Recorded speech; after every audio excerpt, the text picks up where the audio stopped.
Hey everybody, welcome back. This is Carl Piltz, and in this video we're going to talk about the foods that make us gain the most weight. So what are we going to be talking about? We're going to be talking about the concept of blood sugar and how your body processes carbohydrates. A few things that we'll be talking about are good carbs versus bad carbs, how fiber plays a role, and something called the blood sugar roller coaster. Let's start with identifying the different types of carbohydrates that you'll run into out there. We can separate them basically into three categories: sugar, white carbs, or processed carbs, or refined carbs, you'll hear them called, and then whole grains. So let's see what types of foods are included in each category.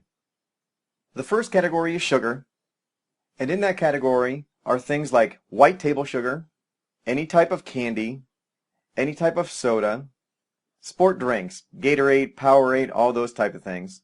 Fruit juices. Fruit juices can be just as bad because they don't have any fiber in them. We'll go through that in a little bit. Frozen yogurt is on this list. One of the worst things that we ever did was trade full-fat ice cream for low-fat frozen yogurt, because all they did was replace all the fat calories with sugar calories. What types of foods are white or processed carbohydrates? Well, white bread, white flour, white rice, white pasta, any types of cookies, muffins, basically everything that comes in a box out of the store. Unless it says 100% whole grain. And that brings us to whole grains. The foods that are classified as whole grains will say on the package 100% whole wheat bread, 100% whole wheat pasta, 100% whole wheat flour. Whole fruit can be put in this category because of the fiber, which we'll talk about in a second. Brown rice, quinoa, oats, kasha, farro, wheat berries are all types of whole grains that you can buy pretty easily in all major grocery stores now. And then beans can also be thrown in this category because of all the fiber that they have. So at the end of this, what I'm going to show you is that these three types of carbohydrates can basically be put into one of two groups: quick carbs and slow carbs. Sugar and white carbohydrates go into the quick carb category.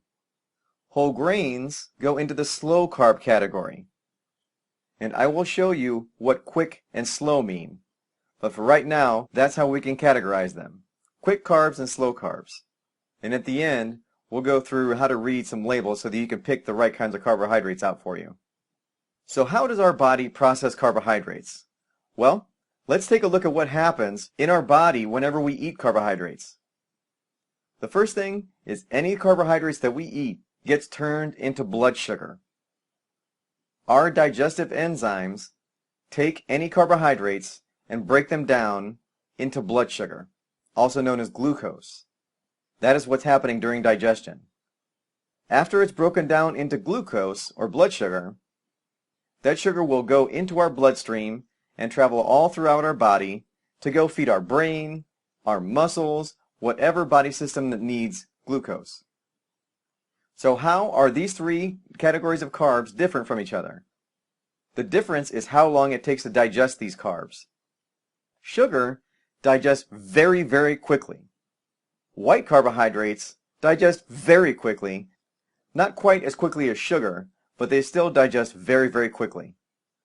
Fruit digests slowly, and whole grains digest very slowly. So why is this? Why this difference in the speed of digestion? And it's because of fiber. Sugar has no fiber in it naturally, so it digests very quickly. White carbohydrates have all the fiber removed during manufacturing. When wheat is manufactured into white flour, they remove the bran in the germ. That is where all the fiber is. It's also where all the vitamins and protein are, but they remove it during manufacturing. Fruit has plenty of fiber in it naturally. That's why it digests slower. And whole grains also have plenty of fiber naturally. So that's why those types of carbohydrates digest very slowly. So how exactly does fiber help? One way to think about it that makes it very easy to remember is to think about an apple. Soluble fiber can be thought of like the flesh of an apple. The flesh of an apple holds all the juice. And when we chew the flesh, we squeeze the juice out of the pulp with our teeth.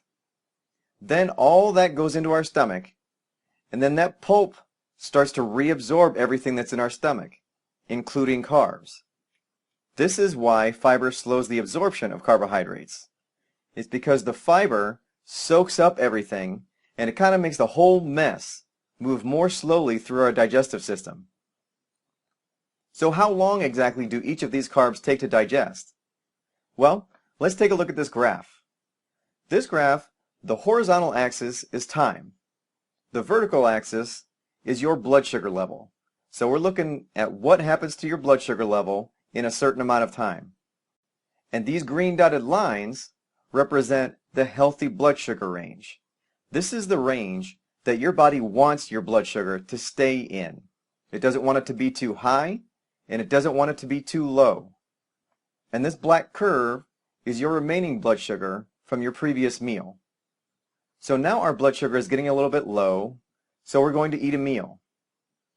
If we eat sugary foods, your blood sugar will rise very quickly, like within 15 to 30 minutes.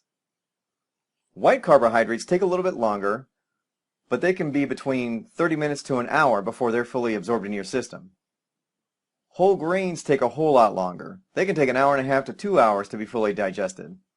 Now, each of these times are different for each person. Each person's body reacts differently to carbohydrates. That's why some people gain weight more easily than others. So, how does this affect me? Well, let's take a look at what happens when we eat a meal with sugar or white carbohydrates. When we eat sugar or white carbohydrates, these carbs digest very, very quickly. And your blood sugar, as a result, will rise very, very quickly. And it will spike, actually, because we're eating sugar and white carbohydrates. When your blood sugar spikes, your pancreas will release insulin.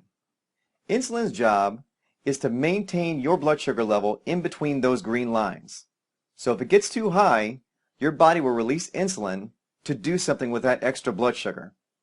So if your blood sugar spikes, your pancreas will release insulin to get rid of that extra blood sugar. So insulin gets rid of the extra sugar and moves it into your cells. Now, which cells we'll talk about, because it could be either muscle or fat. We'll talk about that later. But insulin removes the extra sugar from your blood and moves it into your cells. But what happens is when your blood sugar spikes really, really high, a lot of times your pancreas will see all of this blood sugar and it'll think, holy crap, so it starts cranking out insulin as fast as it can to get rid of all this blood sugar. Well, what happens is your pancreas will overestimate how much insulin to release, and it will release too much. And as a result, it will remove too much sugar from your blood. And now your blood sugar will crash. Let's take a look at the graph so we can get a better picture of it. Here we're back at the same graph, and our blood sugar is now getting a little bit low, so we're getting hungry. And now we're going to say that we're going to eat a sugary meal. Well, the sugar will be rapidly digested and absorbed into the bloodstream, causing a blood sugar spike. The pancreas will start releasing insulin to bring the blood sugar level back down to the normal range. But due to the blood sugar spike, the pancreas releases too much insulin, and as a result, too much sugar is removed from the blood, causing a blood sugar crash. And now we have low blood sugar. In the next graph, we'll see how quickly this can happen. Here with the same graph, and our blood sugar is getting low, so we're going to eat a meal. If we eat a sugary meal, your blood sugar can spike and crash within 30 to 60 minutes, depending on each person. If you eat a meal with white carbohydrates, then it can take only an hour or two for your blood sugar to spike and crash.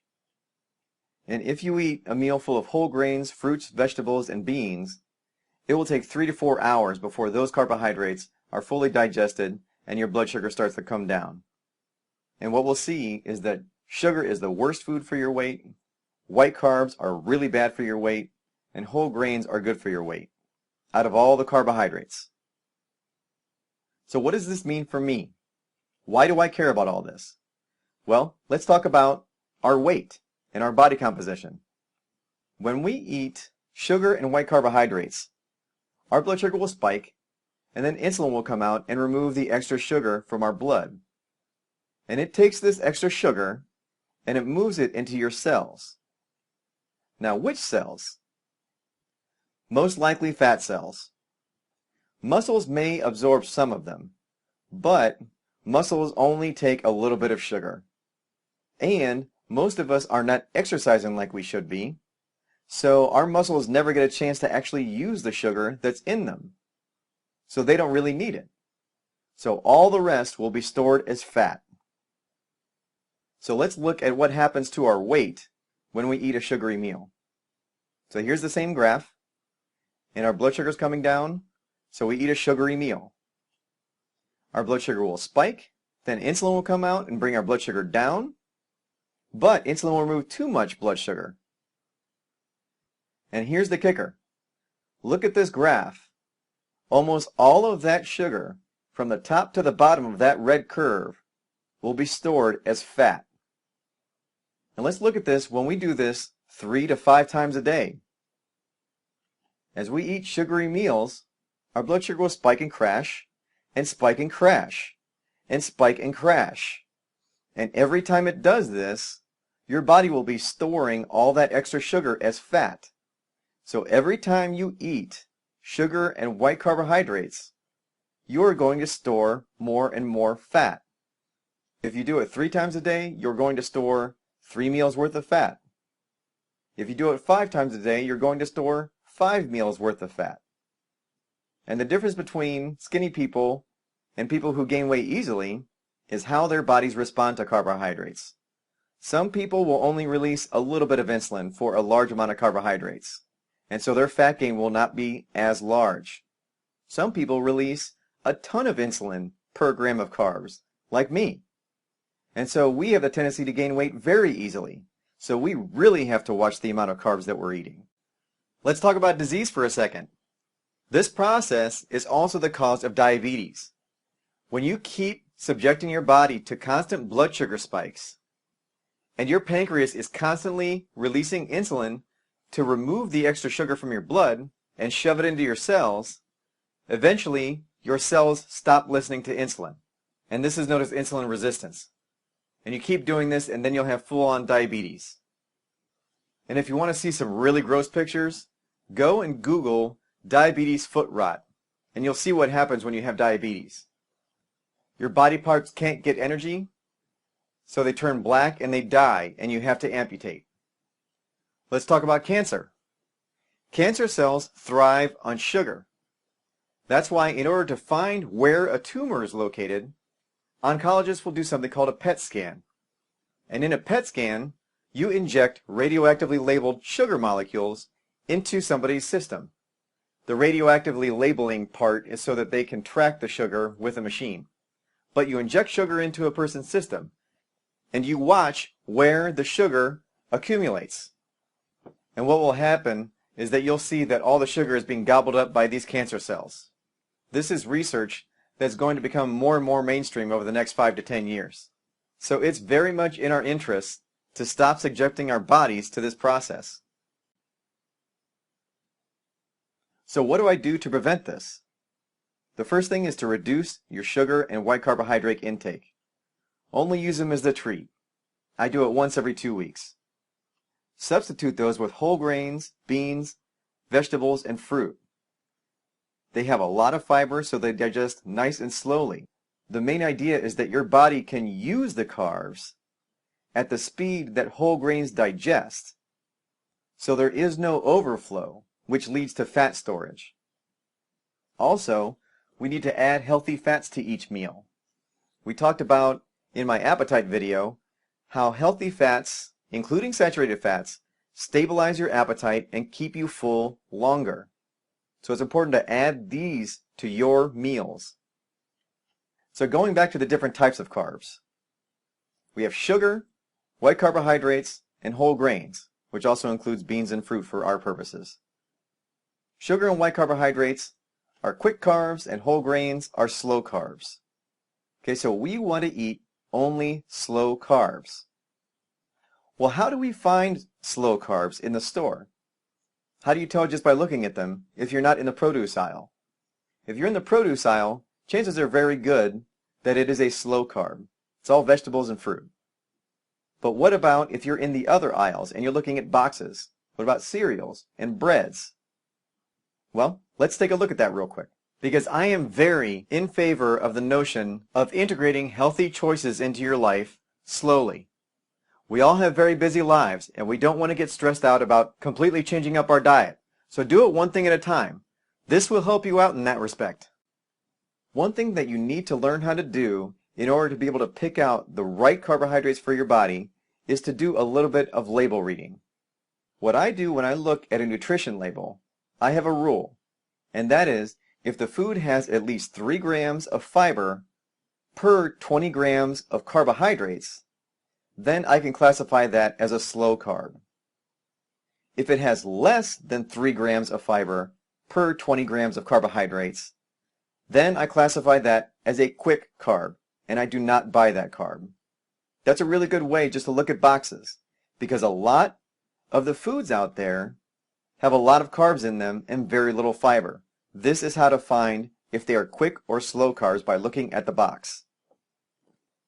So, okay, now we know how to pick out slow carbs from quick carbs. But how many carbs should we be eating per day? A good rule of thumb is to keep it under 100 grams of carbs per day. You should really aim for 20 to 25 grams of carbs per meal, no more. You can go less if you want to, but no more.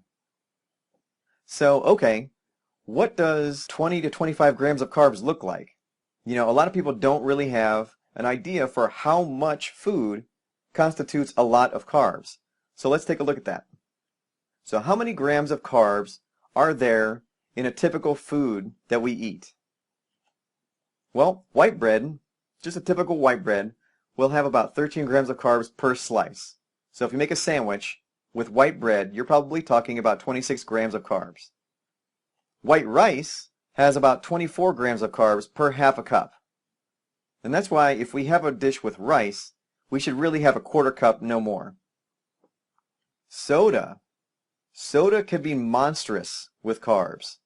One 12-ounce can of Coca-Cola has 39 grams of carbohydrates. And people aren't drinking cans anymore. They're drinking 20-ounce bottles. A 20-ounce bottle of Coca-Cola has 65 grams of carbohydrates. That is a lot. If you drink a 20-ounce bottle of Coca-Cola, you are basically eating 5 slices of white bread. That is a lot of carbohydrates. And that's basically the same thing for any soda out there. All sodas basically have the same amount of sugar in them. And there's a reason. A lot of sugar means it's very sweet and people love it. Mountain Dew is the worst. Now I know that there are also people out there who say, well, I drink diet soda. There is no calories in it. There's no carbohydrates in it. Not quite so fast. There's a lot we still don't know about a lot of the artificial sweeteners out there. But the one that we do know a lot about is aspartame.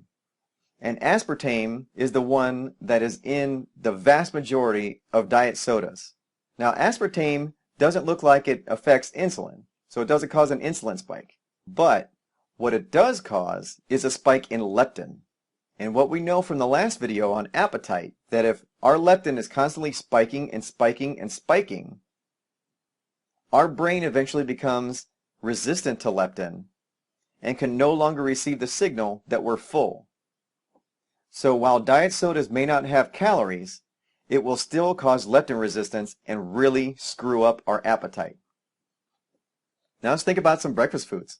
You know, Starbucks banana nut bread, something that sounds healthy. That's 52 grams of carbs per slice. That's incredible for something that you would think just by the name is healthy. Now while we're on Starbucks, let's take a look at some of the nutrition information for Starbucks products. Because a lot of people will go to a coffee shop for a quick breakfast. But what's waiting for you is a carbohydrate trap. Let's take a look. Now let's bring up white bread for a second, just to give us a reference. So remember, white bread is 13 grams of carbohydrates per slice. A caramel macchiato is 34 grams of carbohydrates for a grande. That's almost three slices of white bread for a large caramel macchiato. A latte, a flavored latte with syrup, is 37 grams of carbohydrates per grande. That's also almost three slices of white bread.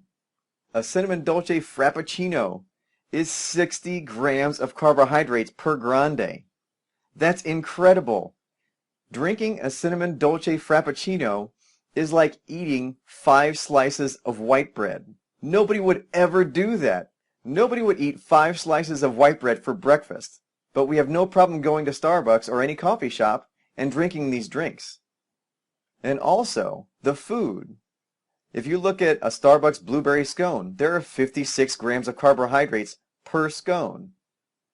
So let's say we go to Starbucks for a quick breakfast, and we get a vanilla latte and a blueberry scone. That is 93 grams of carbohydrates. And we already said that we're shooting for under 100.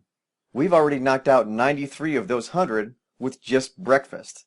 And having a grande vanilla latte and a blueberry scone for breakfast is the equivalent of eating 7 slices of white bread for breakfast. That is crazy.